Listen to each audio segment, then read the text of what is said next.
Welcome back to my channel and Facebook page, your ultimate destination for all the deepest secrets, shifting alliances, and explosive drama rocking the streets of Port Charles.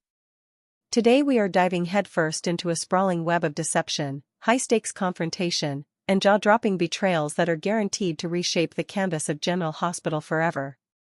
The tension in town has reached an absolute boiling point, and no one is safe from the fallout as past sins collide with present desperation. We begin this chapter by turning our focus to the psychological minefield currently surrounding Ava Jerome, a woman who has spent her entire life navigating the treacherous waters of survival, manipulation, and high society warfare. Ava has always prided herself on being 3 steps ahead of her enemies, but her latest entanglement with the dangerous and unpredictable Sidwell has pushed her into a corner from which she might not be able to escape.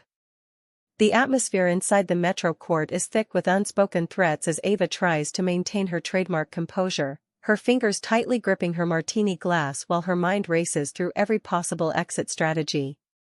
Sidwell represents a level of calculated ruthlessness that rivals even the darkest elements of the Corinthos organization, and his presence in Port Charles is a ticking time bomb.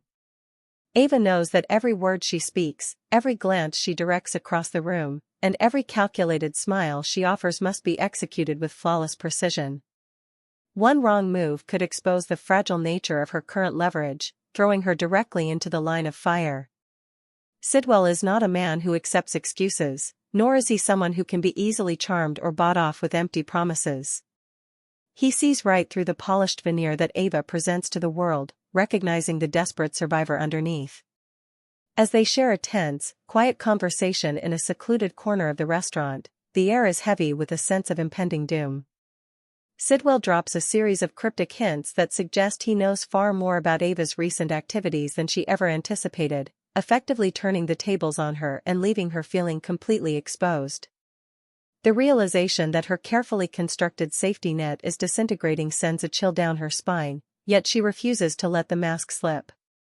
Instead, Ava digs her heels in, offering a counter-proposal that is as risky as it is brilliant, setting the stage for a psychological chess match where the stakes are quite literally life and death.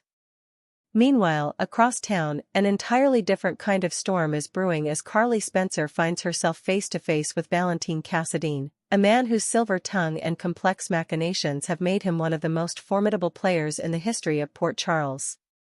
Valentin has approached Carly with a proposition, a master plan designed to handle a shared threat and protect their respective interests, but he severely underestimated the fierce independence and deeply rooted instincts of the woman standing before him.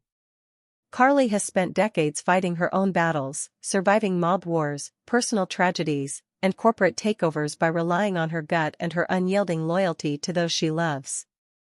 As Valentin lays out the intricate details of his strategy, his voice smooth and persuasive, Carly listens with a growing sense of skepticism and outright disdain. Valentin's plan, while structurally brilliant on paper, requires a level of moral compromise and blind trust that Carly is simply unwilling to grant. She recognizes the inherent danger of getting into bed with a Cassadine, knowing all too well that their alliances always come with a hidden cost and a trail of collateral damage. Carly does not hesitate to tear his proposal to shreds, her voice steady but laced with an icy finality that catches Valentin completely off guard. She firmly rejects his plan, making it abundantly clear that she will never allow herself to be used as a pawn in his elaborate games, nor will she put the people she cares about at the mercy of his whims. Carly prefers to face her enemies head-on, in the open, rather than relying on the shadows and manipulation that Valentin calls home. This blunt rejection leaves Valentin standing in the cold, forced to re-evaluate his entire strategy and recognizing that Carly Spencer remains an unpredictable, unstoppable force who will format her own path, regardless of the consequences. While Carly and Valentin clash over corporate and personal strategy, the moral fabric of the Port Charles Police Department is being stretched to its absolute limits, specifically through the agonizing choices facing Dante Falconeri. Dante has always represented the gold standard of law enforcement in town, a man dedicated to justice, honor, and doing the right thing, even when the personal cost is astronomical.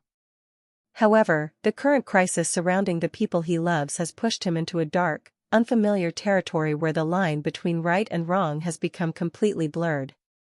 Dante is finding himself forced to make severe moral compromises, bending the rules he swore to uphold and actively participating in cover-ups to protect those who cannot protect themselves. The weight of this deception is visibly taking a toll on him, etching lines of exhaustion onto his face and straining his relationships with everyone around him. Every time he looks at his badge, he is reminded of the ideals he is sacrificing, yet the alternative is far too devastating to contemplate.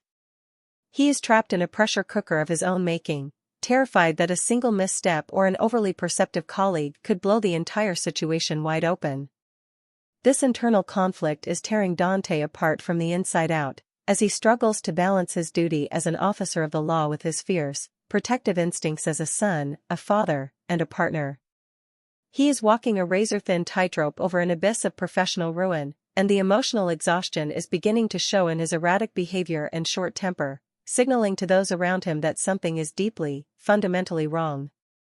The tension only intensifies as we shift our focus to Curtis Ashford, a man who has fought tooth and nail to rebuild his life, his health, and his family after facing unimaginable tragedy. Curtis is a pillar of strength, but even the strongest men have a breaking point, and that point is violently reached in a heated confrontation that shatters the fragile peace he has worked so hard to maintain. A physical altercation erupts, born from weeks of simmering resentment, unspoken accusations, and the overwhelming pressure of protecting his family from external threats. The confrontation is raw, brutal, and deeply emotional, leaving everyone involved reeling from the immediate aftermath. For Curtis, this sudden explosion of violence is a horrifying reminder of the chaos that always seems to lurk just beneath the surface of Port Charles. The fallout from this incident is instantaneous, creating massive shockwaves that ripple through his immediate circle and threaten to undo months of emotional healing and reconciliation. Port Charles residents are left picking up the pieces, wondering if the damage done during those few frantic moments can ever truly be repaired, or if a permanent rift has been created between individuals who used to consider themselves family. At the absolute center of this swirling vortex of despair is the ongoing, desperate crisis surrounding Lulu Spencer. Lulu's prolonged medical condition has long been a source of profound grief for her family, but the situation has recently escalated into a state of absolute emergency. The medical updates are bleak, and the options available to her loved ones are dwindling by the hour, forcing them into a state of sheer panic. Laura, Dante, and everyone connected to Lulu are operating on pure adrenaline and desperation, willing to look anywhere, do anything, and consult anyone if it means saving her life. This collective desperation is driving people to consider extreme, highly controversial measures that they would have completely dismissed under normal circumstances. Experimental treatments, unverified medical procedures, and alliances with questionable figures are all on the table as the clock ticks down remorselessly. The atmosphere in the hospital corridors is heavy with a suffocating blend of hope and terror, as the people who love Lulu realize that they are running out of time and that the next decision they make could either bring her back to them or seal her fate forever. This shared trauma is bringing some individuals closer together while threatening to completely fracture others under the immense weight of the decisions that must be made. Compounding this sense of pervasive vulnerability is the rapidly deteriorating situation for Anna Devane. Anna is a legendary figure in the intelligence community, a woman who has stared down international terrorists, criminal syndicates, and personal tragedies with an iron will and unmatched intellect. Yet, the current walls closing in around her feel different, more suffocating, and far more personal. Her past choices, combined with her current efforts to manage the spiraling crises in Port Charles, have left her uniquely exposed. The structures of support she has relied on for years are beginning to crumble beneath her feet, leaving her isolated and vulnerable to enemies who have been waiting in the shadows for the perfect moment to strike. Anna can feel the net tightening around her, and for the first time in a very long time, she is struggling to find a clear path forward. Her sharp instincts are being clouded by the emotional weight of her personal connections, leading to uncharacteristic missteps that are quickly capitalized on by her adversaries. The sense of stability she worked so hard to establish for herself and for the city is vanishing, replaced by a chaotic landscape where she can no longer certain who is an ally and who is a traitor.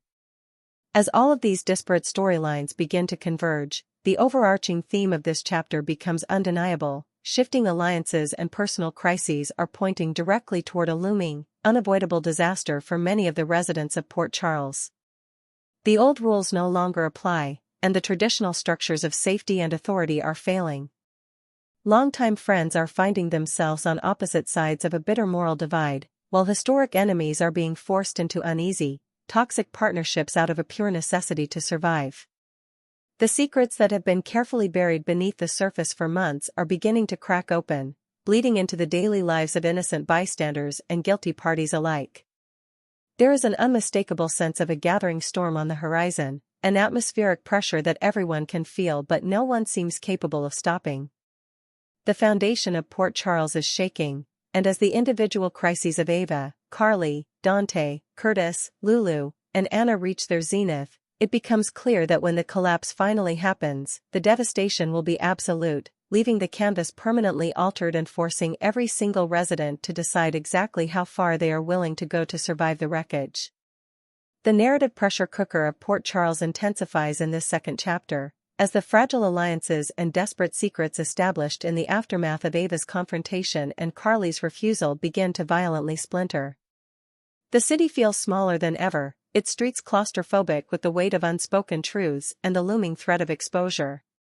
Every decision made in secret is beginning to leak into the public sphere, creating an atmosphere where a single conversation over coffee or a chance encounter at the docks could detonate a family legacy.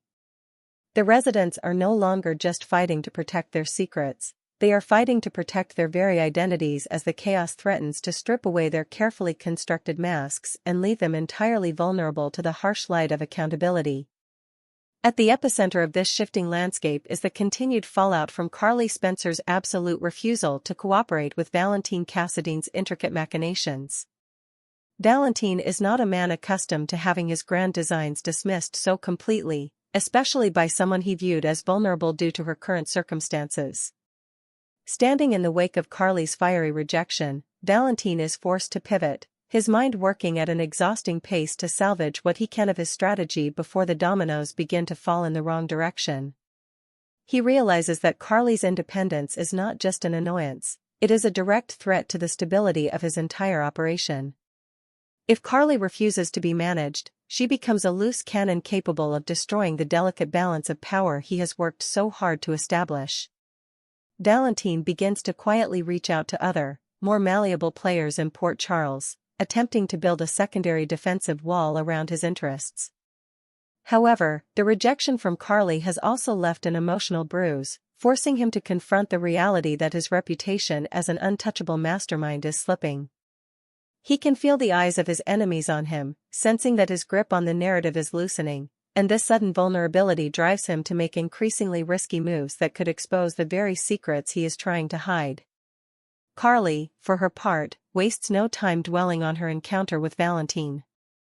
Instead, she channels her formidable energy into reinforcing her own defenses and protecting those within her immediate orbit. She knows that by turning down a Cassidine, she has effectively drawn a line in the sand, and she fully expects Valentin to retaliate in his own calculated way.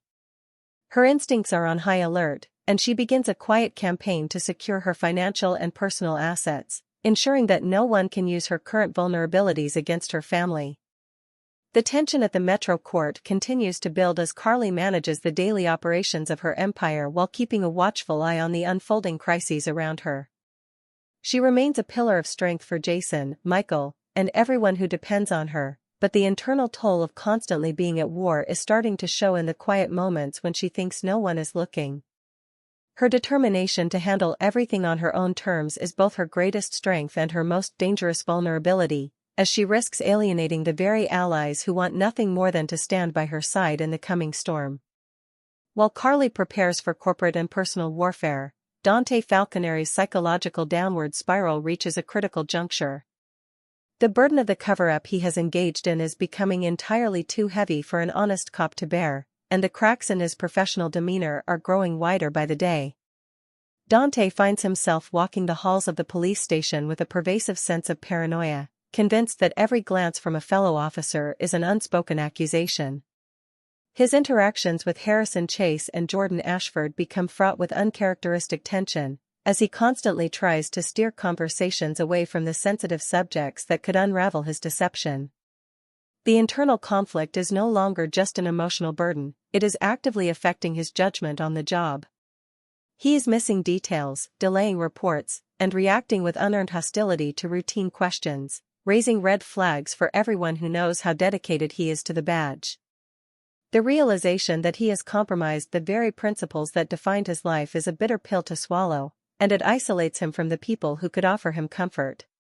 He cannot confide in Sam without dragging her into the legal jeopardy, and he cannot look his father in the eye without feeling the crushing weight of the moral compromises he has made to protect the family ecosystem. The strain on Dante is further compounded by the agonizing and rapidly deteriorating situation involving Lulu Spencer at the hospital. The desperate search for a medical miracle has taken a dark turn, as the extreme and controversial measures being considered begin to cause deep rifts among Lulu's family members. Laura Collins is operating on pure maternal instinct, her heart breaking for her daughter as she tries to balance hope with the devastating reality of the medical reports. The pressure to make a definitive choice regarding Lulu's care creates an explosive dynamic between those who want to pursue every experimental avenue, regardless of the risks, and those who believe that some interventions might cause more harm than good. The hospital corridors become a battleground of whispered arguments, tearful pleas, and heavy silences. Every ticking second feels like an indictment of their inability to save her, and the collective trauma is pushing everyone to their absolute limits. The desperation is so palpable that it begins to attract the attention of outside forces, individuals who see the family's vulnerability as an opportunity to gain leverage or insert themselves into the high-stakes dynamics of the Spencer and Falconeri families. Simultaneously, the aftermath of the brutal physical confrontation involving Curtis Ashford continues to fracture the peace in his household and across the city. Curtis is a man who prides himself on his control and his ability to protect his family through wisdom and strength, but the sudden explosion of violence has left him feeling unsettled and profoundly deeply disappointed in the direction things have taken. The altercation has opened old wounds that had barely begun to heal, forcing Portia, Trina, and Marshall to confront the reality that the danger surrounding their lives is far from over. Portia is terrified that the progress Curtis has made in his recovery will be completely undone by the physical and emotional stress of this ongoing conflict. She tries to build a protective barrier around him, but her actions only increase the tension, making Curtis feel smothered and defensive. Trina is caught in the middle of this emotional crossfire, her own sense of safety shaken as she watches the adults in her life struggle to maintain control. The fallout from the fight spreads beyond the immediate family, affecting business relationships and creating a sense of unease at the Savoy, which has always been a sanctuary for music and celebration but now feels like a place overshadowed by the threat of violence. As if the internal drama were not enough, Anna Devane's situation reaches a critical breaking point, with her world actively crumbling around her. The legendary investigator is finding that her decades of experience are not enough to combat an enemy that operates entirely in the shadows and uses her own past against her. The support systems that Anna has relied on for years within the WSB and local law enforcement are disintegrating, leaving her to face a complex web of accusations and operational failures on her own. She can feel the walls closing in, and the isolation is driving her to take extreme measures to protect her reputation and her life. Her sharp intellect is pushed to its absolute limits as she attempts to decipher who has betrayed her and how deep the corruption goes. The sense of vulnerability is a rare and terrifying experience for Anna, a woman used to being the hunter rather than the prey. Every step she takes feels like a trap, and she is forced to rely on unconventional alliances and desperate strategies to stay one step ahead of the forces trying to bring her down, knowing that a single failure will result in her total ruin. All of these narrative threads begin to lock into place, drawing the residents of Port Charles toward a singular, catastrophic intersection. The boundaries between corporate warfare, organized crime, and personal survival have completely dissolved. The choices made by Ava in her desperate gamble against Sidwell, Carly's defiance of Valentin, Dante's professional compromise, Curtis's burst of violence, the medical emergency surrounding Lulu, and Anna's isolation are no longer isolated incidents. They are the component parts of a massive psychological and emotional avalanche that is about to sweep through the town. The atmosphere is heavy with the certainty that the current status quo cannot hold. Longtime friendships are fraying beyond repair, and family bonds are being tested in ways that will leave permanent scars. As the chapter draws to a close, the sense of an impending disaster is overwhelming, leaving the audience on the absolute edge of their seats, waiting for the inevitable moment when the secrets are exposed, the cover-ups fail, and the true cost of survival in Port Charles is finally revealed.